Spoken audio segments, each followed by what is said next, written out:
Hello and welcome to the Straight to the Source podcast. I'm Tanya Barr. And I'm Lucy Allon, and we're looking forward to taking you straight to the source of the people driving our food and hospitality industry forward. Today's guest is Chef Alex Prichard, whose career has taken him through some of Australia's most acclaimed kitchens, including Momofuku Seiobo, Sake and The Cut. He then moved on to work at Icebergs Dining Room and Bar, where he became head chef at just 24. And since then, he's built a reputation for championing local producers, sustainable cooking, and ingredient-led dining. Now, he's preparing to open Sara, a highly anticipated farm and destination dining venture on the New South Wales South Coast. Today, we're going to dive into why he's stepping away from city dining to build something more grounded and produce-driven, what hospitality looks like in Australia right now, and what Michelin's arrival in South Australia could mean for the future of the industry. Alex, welcome to the studio. Thank you.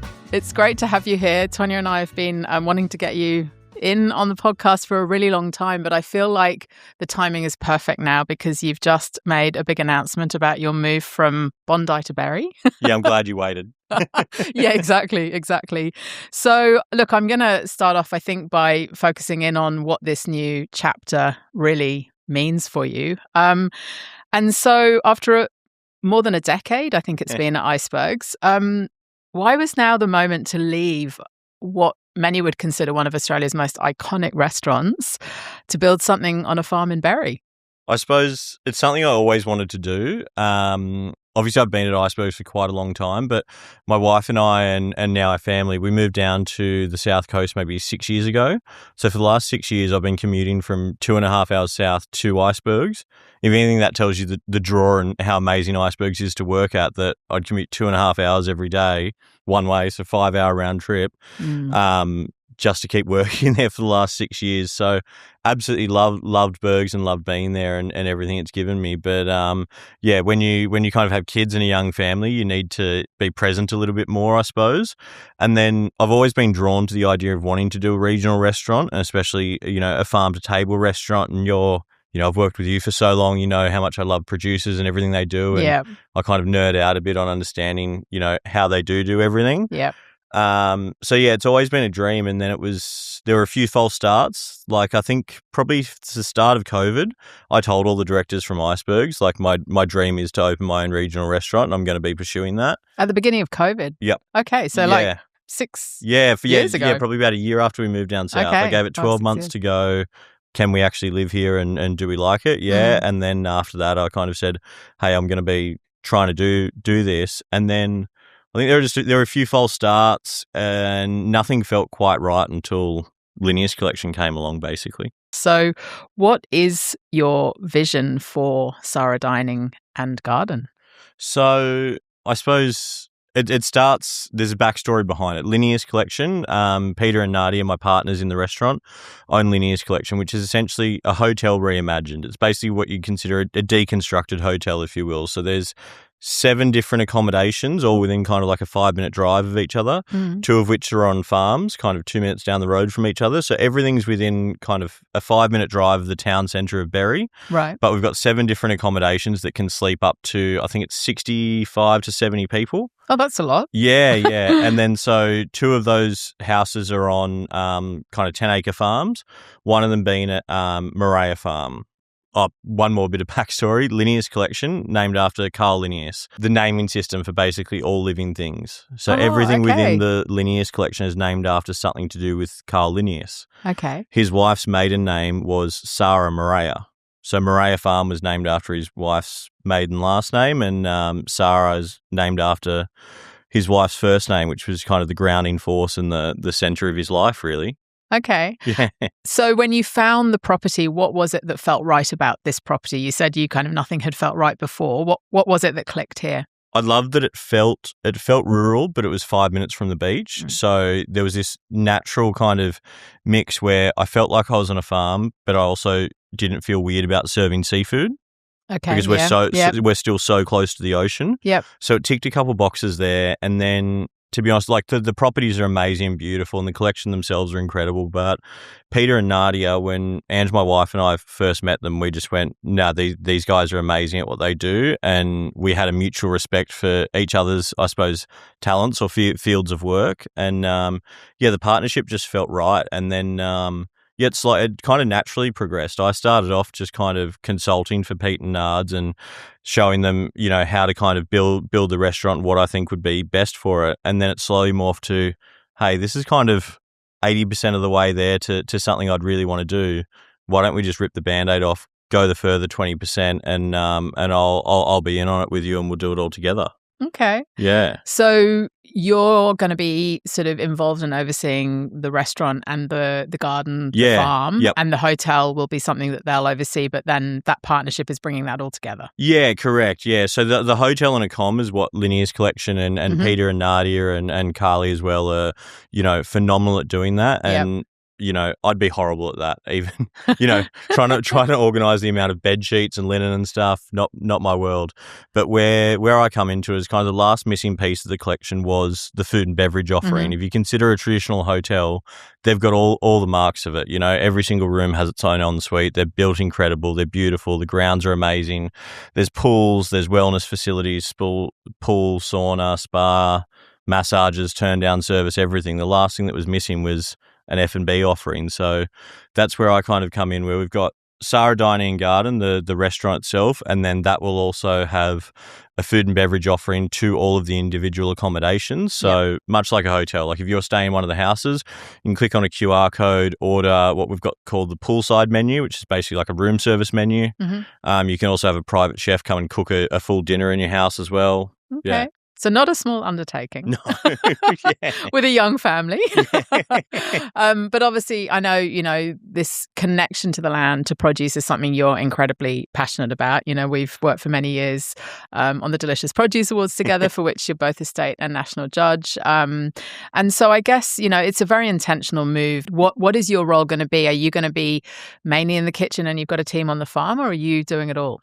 It's a mix, to be honest with you. I'm lucky that I've ended up with incredible people. So I've got some amazing people in Lewin and Bosley that are in the kitchen. Then I've also got, Caleb and Aaron out in the garden. There's a host of other people that help look after the property. So I suppose where I fit in is wherever I'm needed at the time. My end goal with it is hopefully to get to a point where if I come into work, I'm not needed anywhere, and I can go, if I feel like cooking today, I can cook. If I feel like going around and planting seeds all day, I can do that. If I feel like just taking guests on tours around the farm and showing them what we do, that's what I can do. Okay. Hopefully, fingers crossed. So that kind of culinary director role where you're just bringing it all together. Yeah. Okay.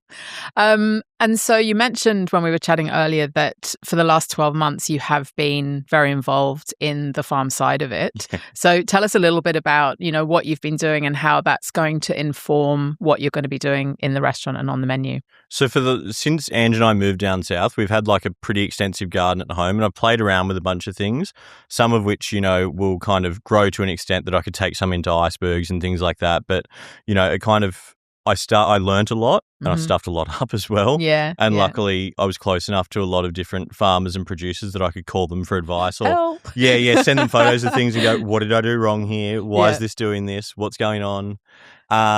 So I'm lucky that I've had that kind of background before moving into this kind of what you consider, I suppose, a market garden size. So I kind of know what works and what doesn't. And then for the last 12 months, we've been able to, on that farm, kind of play around with what grows, what doesn't, what works where. I mean, we are small in terms of the acreage and also the land, because it still is an accommodation that needs to look pretty. So it's not just a completely functioning farm that's got, tractor rows tilled in. We've got what we call kind of the pretty garden, which is 10 meters from where you're kind of sitting, and that's where we grow what you consider, I guess, high rotation crops, like things like lettuces, leaf lines, going into winter, all your brassicas and stuff like that. Yep. Then we've got what we call the ugly garden, which is kind of a patch down the back that goes a bit wild. So like over the summer, we'd have like melons and cucumbers and stuff in there that would go a bit crazy. Now that we're getting into winter, we've got like long form radishes and different varieties of peas and stuff like that. Then we've built like a giant berm down one one side that's perfect for natives because it's kind of built up and it's got incredible drainage. So the whole top of that's filled with edible natives. And then on either side, we've got kind of even uglier and longer things. So like one side, it's completely full of like different onion varieties and elephant garlic and stuff like that, stuff that would take up a lot of time and space in the pretty garden. And then on the back side of that berm, that's where we're growing kind of all of our berry varieties because they look beautiful, for a couple months. Then they've got to be covered in fruit nets. And then over the winter, they go back to cane, so they look ugly. Yeah, they're all very brambly. So we've kind of got this. It took a bit of juggling around, to be honest, to get the right balance between aesthetically pleasing and operationally efficient. Yeah, I can imagine. And so what was your biggest learning over the last 12 months? Like what, for example, did you think would be a no-brainer and didn't work? So much.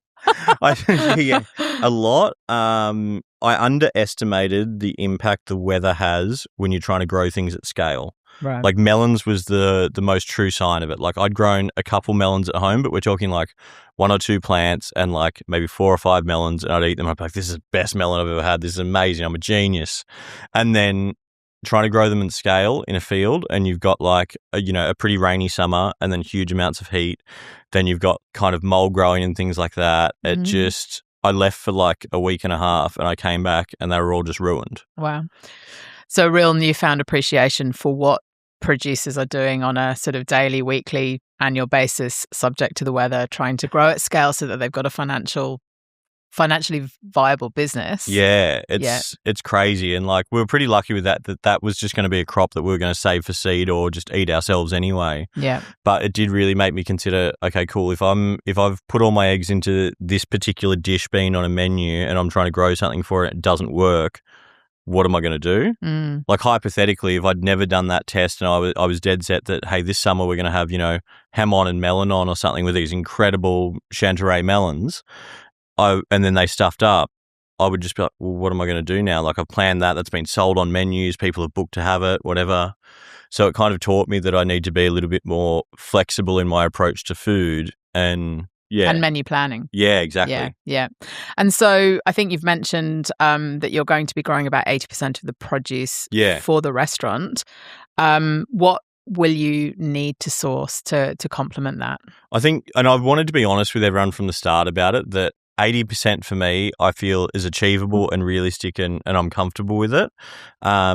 To say we'd do 100% is insane. Like to try and grow every onion and every carrot that we'd ever use in stock would just be ridiculous. And also the realities of like, if a corporate customer books in a breakfast event and they want avo on toast, I'm not going to turn around to them and go, nah, sorry, we've only got pumpkin. There's the commercial realities of running a business that I also needed to factor in. And that's kind of what that 20% is that, if someone comes to us and they go, hey, we want to do this particular event or there's this particular activation or theme or something like that and I can't manage to grow everything, I want the freedom to be able to go, okay, cool, I can't do that. I don't have that currently. Let me source it from someone I know or someone that I know cares as much as we do. Yeah. And get what I can. Yeah. Yeah. No, that makes sense. And so I guess that makes me think about how do you define then the term local in that in the ingredients that you will be sourcing outside of what you're growing? I suppose it ties to not 100% of the menu is ever going to be local, and that's one thing that I've been really important to share in both the media and the menu planning and everything like that. Like the best example of it is this mixed crudo plate we've got. Mm-hmm. It's got some incredible royal red prawns from Bombo, 20 minutes north of us. It's got Craig Lukey's blue mackerel, tuna, wild kingfish, but then it's also got Chris Bolton's coral trout and Pas Paley pearl meat on it. Okay. And those two things come from quite a fair distance away, but they're two beautiful products. I know the people that produce them. I know them well. I've used them for years and I love them. I don't want to hold back my customers from being able to eat and enjoy them. To me, that would be not the best use of I suppose, my skills, but also I feel like regional diners often miss out on some of those luxuries of Sydney, if you will. Like I can't think of the last time I went to a regional restaurant and got to enjoy Chris Bolton coral trout. Yeah. And the reality is it's actually not that hard. Like in the same way that Chris flies it from Cairns to Sydney and I pick it up from the airport for Icebergs, there's a truck going from Ulladulla Fisherman's Co-op to Sydney and back every single day. So there's no difference in the timeline of it going from, the airport in Mascot to Icebergs as opposed to the airport in Mascot to Berry. Yeah. Okay, fair enough. Yeah. So I think your intention then is to make it very connected to the land and to the destination, but then also to really reflect the best of Australian produce as much as you can. Yeah, absolutely. Yeah, that's a great way of summing it up. I wish you wrote my media release. I could always help you with the next one. So does that sort of level of dependency on nature, has it made you think really differently about the way you write a menu and engage in that whole process of planning the business? Yeah, definitely. I think the biggest thing that's changed is probably my idea of the aesthetics of food. Like when I'd traditionally come up with a dish at Icebergs, I would go, okay, cool, this is delicious. I love how it tastes. All right, how do we make it look a way that we want it to aesthetically look?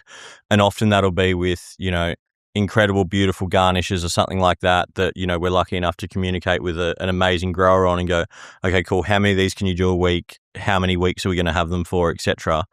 I don't necessarily have that luxury there that, I've got growers I can fall back on, but I'm trying to avoid it if I can. Yeah. So, if I put pea flowers on a dish and then my pea crop fails, I can't be solely tied to that as an idea. So I think it's loosened up my idea of what the aesthetics of dishes need to be a little bit. Right, okay. And especially when a lot of those kind of finer garnish things and flowers, they typically are grown in tunnels and stuff like that, which I don't have.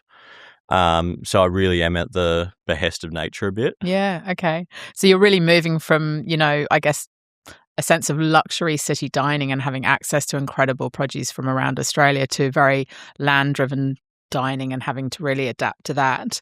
Has it made you think that that chefs need to focus more on really reconnecting with the source more deeply? Yes and no. I mean, I think it would be good for every chef to have to experience what it's like to grow something.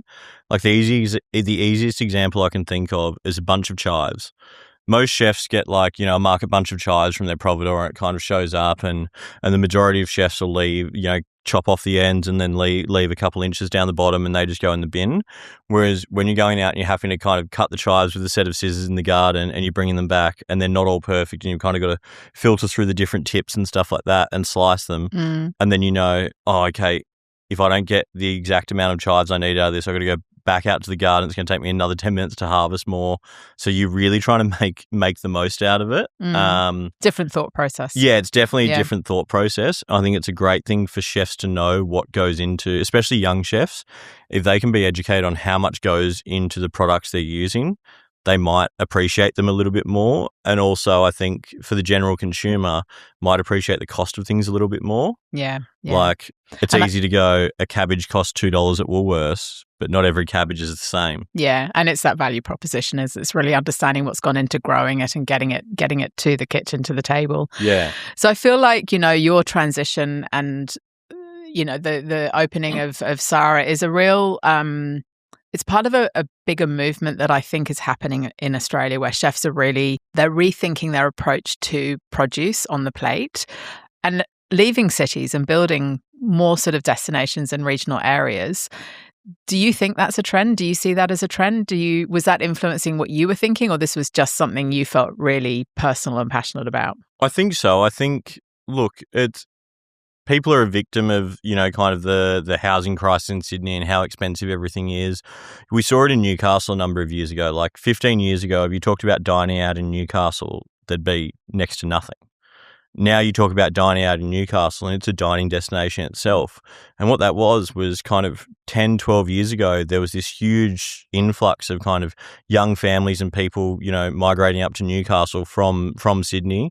Some of them had incredible hospital experience in Sydney and they took that knowledge. They went to Newcastle, opened a bunch of things up. They then taught and trained local chefs who then go on to open things up. And it kind of pollinates this entire micro industry in a region. And I think that's slowly going to happen across regional New South Wales as, people transition through the industry and they get to a point in their life where they go, okay, I need to be able to buy a home. Unless I'm on $1 million salary, I'm not really going to be able to buy a home in Bondi. So, all right, where can I go where I can still do what I love and there's people there that are willing to pay for my product? Yeah. yeah, I'm hoping it slowly does pollinate out. Nothing would make me happier than, if Sara's a huge success and, we're still around in 10 years' time, than seeing people that have worked with me over the years there go on to open their own things in the region and do incredible work there. I think that'd be beautiful. It definitely feels like there's more and more coming into the market. I mean, Three Blue Ducks have just opened at Burradoo Park Farm. It's a huge success. I just saw that you're having to buy a ticket to go there on the weekend. Yes. Well, I was lucky enough to be down there a couple of weekends ago, and, what they've established there is incredible. It's good for kids as well to exactly, see, and all parents as well, anyone that comes really. And that's one thing that I really loved. And when we first moved down to Gerringong, I did a series of pop-ups at a place called Dovecote, like a luxury accommodation there. And one thing that I loved was that people, when they came to these kind of pop-up lunches and dinners we were putting on, because it was in a house, not a restaurant, people weren't treating it like a restaurant. When you go to a restaurant and you're stuck in your kind of 3 or 4 square meters, I really loved that between courses, people would be going up and they'd be exploring the house, or they'd be hanging out in the garden. People would be, having a cigarette or a cocktail outside and talking, intermingling. And I love that. And it's something that I isolated from those events, that I went, okay, whenever I open a regional restaurant, that's what I want to be able to repeat. So when you come to Sara and you've had a huge meal, but you still want dessert, but you're stuffed, cool, let's go for a walk around the garden, have a little amara or a coffee. We'll walk around the garden, do a tour, pop back to your table, and it'll be ready. Or if you come with your family and, the kids are getting a bit stir crazy, cool, we're on a farm, there's not a road there, cool, run around, go play with the goats, go over there and see them, whatever. Yeah. And they've got a Stephanie Alexander kitchen garden as well, which is fantastic. So that real sort of, like you said, the education for children is really, really important. And it makes me feel like restaurants are kind of moving away from feeling like status symbols to more experiential opportunities. People really take their time and immerse themselves in it, which is equally as exciting, because I think it people walk away with a different experience and a different meaning of food. Yeah, definitely. So hospitality as an industry it's under enormous pressure right now, economically, labor costs, produce costs, overheads, margins are shrinking. It's a reality. What does it feel like opening a venue in this kind of economic climate? Is that something that worries you? Have you considered that, or you're just all boots in? I've got a really funny story for you on that. Just straight after the announcement of me leaving Icebergs came out, Bianca, who I know really well, is an amazing journalist. She wrote the me leaving Icebergs story for Good Food. Then a week later, she did a story on the amount of regional restaurants in New South Wales that are closing. Yeah. I shared the story to her. I went, maybe I'm just an idiot. And she was lovely, and she had these all the amazing words of support for me. But I definitely did have that passing thought going, this is scary. I mean, I suppose I'm lucky in a way that the project we've taken on has multiple facets to it, in that there's an e-com business. There's something more than just coming to eat food and drink, I suppose. And I think we've really considered what the challenges that a lot of regional dining places face, one of which being alcohol. If you're a regional dining in your destination, there's not Uber. There's rarely a taxi in a regional town. Yeah. So 50% of your clients can't really drink, assuming 2 people are coming in a car, whatever. So look, we've been really, really considerate of that. And the Bev team I'm working with, we've made it so that every single cocktail on the list also has a non-alcoholic option. Yep.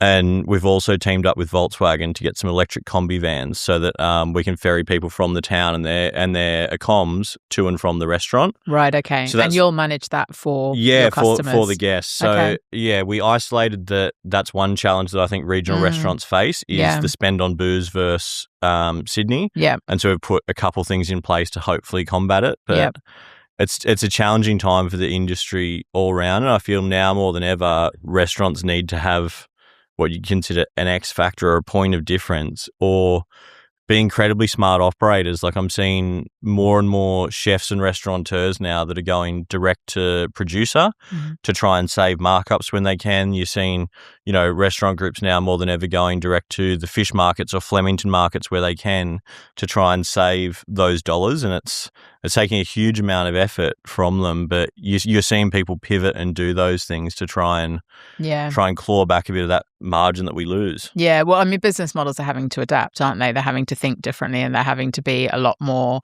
thoughtful of those costs that might be able to be managed better. And I guess growing everything, or 80% of what you're going to be using on the farm, is going to be a big benefit in that sense. But then that comes with its own overheads and management. So it's kind of like, I don't know, do you feel like, obviously, as you mentioned, alcohol, people having to drive, you having to sort of think of a solution to get people backwards and forwards. Are there any other sort of pressures that you think regional hospitality venues face that are very different to cities? I think attracting people to the regions is definitely one. Like we're lucky that we're a 2-hour drive from Sydney. So if you finish work on a Friday arvo, for those people that still do work in an office on Fridays, you can jump in the car, get down there by kind of 7, check in, have a dinner and still enjoy the weekend, and then head home Sunday afternoon and you're still good. If we were 4 hours away, that'd be problematic. Like, you know, someone leaving Sydney at 5 p.m, getting out there maybe 9 p.m, 10, then having to leave first thing Sunday morning, that's a different predicament. So I'm conscious that while we're regional, we're still, you know, you can go back and forth from there in a day if you really wanted to. If you want to just pop down for lunch from Sydney, you can. Yeah. I feel for those people that are further out. It's hard to draw people out, especially just for a weekend. And there's all kinds of challenges that face, like, you know, we saw just then with all the drama on in the Middle East and the rising fuel prices, people were staying in Australia more than heading over to Europe. Everyone in regional hospitality saw this huge influx, you know, kind of during COVID, of people traveling to the regions because they couldn't go overseas. It's interesting the problems that face it and how incredibly up and down it is. Like, you know, your experience at Icebergs is it was such an iconic destination that you didn't probably really have to think too much about drawing people in. You just had to manage to continue to give them an incredible experience. But now I think that sort of that destination marketing piece is going to become so much more important to keep that sort of, you know, constant flow of business coming through. And marketing, is that something that really businesses have to drive, or do you feel like you're going to be able to lean on destination marketing organizations to help with that? No, you've got to constantly drive. But the other part of it as well as like tourists, which is such a huge focus for businesses, I think one thing some regional venues do miss out on is doing something for the locals. As much as tourists are your bread and butter, your locals are what keep the lights on. Yeah. You know, and that's also something we identified and we're conscious about. So we've done certain things where, like, you know, if locals book for, I think it's up to 4 people or something, there's a percentage off their bill, you know, Monday to Friday. Yep. Or, you know, if they book a group for, you know, their birthday or anniversary or whatever, like a large group, we'll automatically upgrade them from a 2-course menu to a 3. Yeah. Stuff like that to try and say to locals, hey, this isn't just targeted at tourists, we're also here to service you as well. Yeah. And then also past that, I think, especially in regional areas, it's really hard to find somewhere to go just for a snack or a drink in the arvo or any time of day. Most places are just open dinner or lunch. One thing we were conscious of, and I could be an idiot for it, like a few people have said there's a reason why no one does this, is A, being open Mondays, and then B, we open from midday and that's just it. If you want to roll in at 3 p.m, and have, you know, a glass of wine and a few snacks in the garden before, you know, the kids get home from school or whatever, or, you know, you do have a young family and you want to just pop in and have dinner at 5 p.m, sure, go for it. So I think that's something we've been conscious of as well, that those times are probably times that locals and tourists alike are missing out on something. Yeah, and it gives people the confidence to not have to think, oh, is it open? Should I check? Just get in the car. We know it's going to be open. So, you know, they'll have more confidence in coming to visit. Yeah. I guess that whole sort of topic, the reason I was thinking about it was, you know, obviously it's been in the press in the last sort of 6 months that Tourism Australia turned down the Michelin guide, and there's been a lot of different opinions around that, which I didn't necessarily want to get into right now. But I do want to know, now that you are in a regional dining destination, do you think that was a right or a wrong decision? Because, of course, in the last few days, South Australia have just announced that they have got the Michelin guide coming to South Australia. Yeah, look, I think it's incredible. I think it's I sent a number of chefs over in South Australia, I know, congrats messages. It's amazing for them because, you know, they've often missed out on that kind of coverage we're lucky enough to get in New South Wales and Victoria of a kind of dining guide. Whether or not that's going to lead to new people coming, like, I don't know how many tourists are overseas going, oh, Australia just got a 1-star restaurant, we need to travel to Australia now to go there. I'm not too sure on how that's going to pan out, to be honest with you. I do think it's great for places that didn't have a guide to be able to have something that kind of easily assembles things into a recognizable category, I suppose. Yeah. I think it's good. I don't know, say tomorrow New South Wales announced Tourism New South Wales or whatever announced they were doing it for New South Wales. Even if I got a star down there or whatever their other metric is, I don't believe it would be a dial changer for us. Like, unless we were the only restaurant in the state to get one, maybe then. Yeah. But if you're in a sea of other one-star restaurants, I don't necessarily see it being a huge dial changer or bringing people from overseas. Yeah. I think, you heard, and I can't remember whether I read it in an article or maybe in the book, Bray experienced a huge amount of influx from being in the top 50 of people from overseas travelling to, Melbourne and Victoria just to be able to go to Bray, which I think's incredible and amazing. So it is obvious that some guides or some lists do definitely have an impact on people. But I think being in the top 50 restaurants in the world versus obtaining a star probably have different impacts, I think. Yeah, I'm in your camp. I totally agree with what you've just said. And I guess what do you, in that sense then of thinking, what we do so well and what guides can or can't influence, is there anything that you hope Australia never loses in our dining scene as it gets more global attention? I hope we never lose the ability to be deeply Australian and a bit egalitarian. I'd hate the idea that every single incredible Aussie restaurant needs to get that little bit stiffer or needs to have perfectly starched tablecloths to have a rating that equals business. Because the reality is there's not a single business owner, myself included, that if that was a dial changer wouldn't do it. Yeah. We don't have tablecloths, but if I thought that was going to be a dial changer for revenue and I was suffering, you watch me go and iron tablecloths every day. So yeah, I just hope if they come here, they understand that, while Icebergs has tablecloths on in winter, we take them off in summer because it's light, it's breezy, it's fresh. We're by the ocean. That's what feels natural and normal in that environment. I don't want Australian restaurants, chefs, restaurateurs, whatever, feeling constricted by those criteria. Those kind of rules, yeah. Yeah, those rules. Yeah, I think you're right. I think what Australia does so well in dining, whether it's at the top end or casual, is that it sets its own agenda. Yeah. And it's very honest about what it is, and it's very based on place and that experience. And I think that's what we do so well. I also worry that overseas guides, I suppose, wouldn't have the knowledge of the limitations Australia faces. Yeah. It's one thing reviewing a restaurant in France or Asia or the US or somewhere where wages and rent are a completely different proportion to running a restaurant in Sydney. Yeah. Where in a lot of those overseas restaurants, you can afford to have 20 chefs on in a kitchen. You can afford to spend $1 million on a Maltini stove because your rent isn't also $1 million a year. Yeah.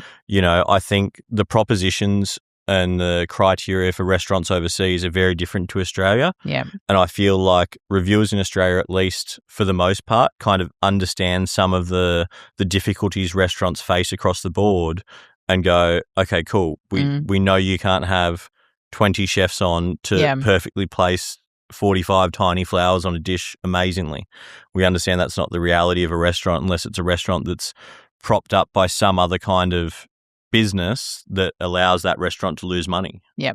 And I think also people underestimate the distance. And so the size of Australia and the distance produce needs to travel if it's traveling interstate or, coast to coast. So that's something that I don't think anyone understands until they're here and they get a sense of the vastness of Australia. And that wage and like rent trickle on, it has the same effect down to producers. Like ultimately, if you go to like a fruit and veg market over in Europe, you see all this incredible stuff and you go, oh, why don't we have this in Australia? Or why don't we have that? And then you chat to a producer about it and you start to understand that there's an insane cost to be able to import any type of new seed or new variety to Australia. Then you've got the risk of it just not working in our climate or the soil or anything like that.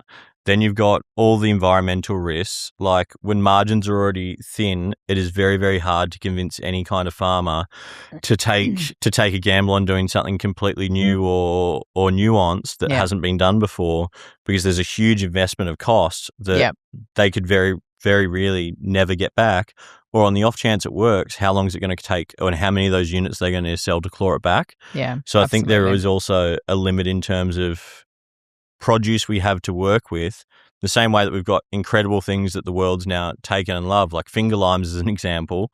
We also don't have some things the rest of the world has. So yeah, I think understanding that wage thing trickles down to producers as well, and what we're able to source. Yeah, absolutely. It's a very good point. Well, we're going to wrap up with a quick fire round. What are you most excited about for the menu at Sara Dining? I love crudo, so the mixed crudo plate's amazing. My arch nemesis on the menu is this omelette. Okay. There's a crab omelette on the menu, and it's an old school chef thing where and doing a perfect omelette is a sign of being a good chef. You know how to do it, and there's so few ingredients in there that if you do it perfectly, it shows that you really care and you've honed in on it. My wife's sick of eating omelettes. We have 8 chickens at home just so I don't have to buy all the eggs I've been testing omelettes with. I'm still not perfect at it, but hopefully we'll get there. All right. Well, I'm looking forward to tasting the crab omelette when I come down. What's the most underrated Australian ingredient right now? Blue mackerel. Okay. Well, that might feed into my next question. Who's a South Coast producer more people should know about? Craig Lukey, that does the blue mackerel, is obviously pretty incredible. I think Greg Mumm from Kangaroo Valley Retired Dairy Cow, pretty amazing as well. And then these Bombo prawns we just nominated for the Produce Awards. I love them. Okay. I love that they're named after Bombo Beach. Best train station in Australia. It's right on the beach. It's amazing. Okay. One thing Australia does better than anywhere else food-wise? Coastal dining, I feel. In Australia, I feel like everywhere by the ocean seems to nail that feeling of light, fresh, vibrant food I can eat and dive in the ocean after. Yeah. It's pretty unique, yeah. One hospitality trend you're completely over? Every chef that just puts barramundi or farmed salmon on their menu because it's easy and constantly available. Good call. What do you hope people will feel the first time they eat at Sara? I hope they feel like they've come over to my place and they just happen to be sitting on my veranda, but there's someone doing the dishes and serving them. I want people to feel comfortable. I want people to feel like they can get up and explore. And yeah, I want people to feel like they've been welcomed and welcomed into essentially our home. It's a true essence of hospitality. Yeah. And what does going straight to the source mean to you? Going straight to the source to me means knowing the name of the person that's grown everything I've done, and knowing a little bit about not only them as a person, but their business, their challenges, how they do it, and being able to ultimately explain to other people how they do it. Nothing gives me more pleasure than someone asking me about a bit of produce we use, and I watch the look on their face when I get into this weird trance where I go back to that moment or time that I was with that producer and I walk them through every single detail. And I love it. I love knowing what goes into it. I love knowing the challenges that people face. And yeah, I love that I'm actually in a position to be able to hopefully support some. I was going to say, I think, your passion for that has really come through in everything that you've done at Icebergs. And I have no doubt it's going to be the shining light of Sara Dining. But I think, your support for producers and really proactively finding ways to make sure you can keep them on the menu and you can keep that sort of seasonality reflected in your food, but in a way that really reflects what they do as well. So being able to adapt to their, challenges, be it to do with weather or fuel or whatever it might be. But I think that's been such a stamp of who you are as a chef. And I think that that's very exciting for your next chapter. I think it's also important just to remember they're humans. Like when you meet someone and you see what they do, and they send you a message and they just go, mate, I haven't been able to fish for 2 months now. The weather's been horrible, blah, blah, blah. And they might have a huge run of some type of fish you don't necessarily want to use, but you know them as a person, you know the challenges they've faced. And you go, okay, usually I just say no because I don't necessarily need it or it's easy.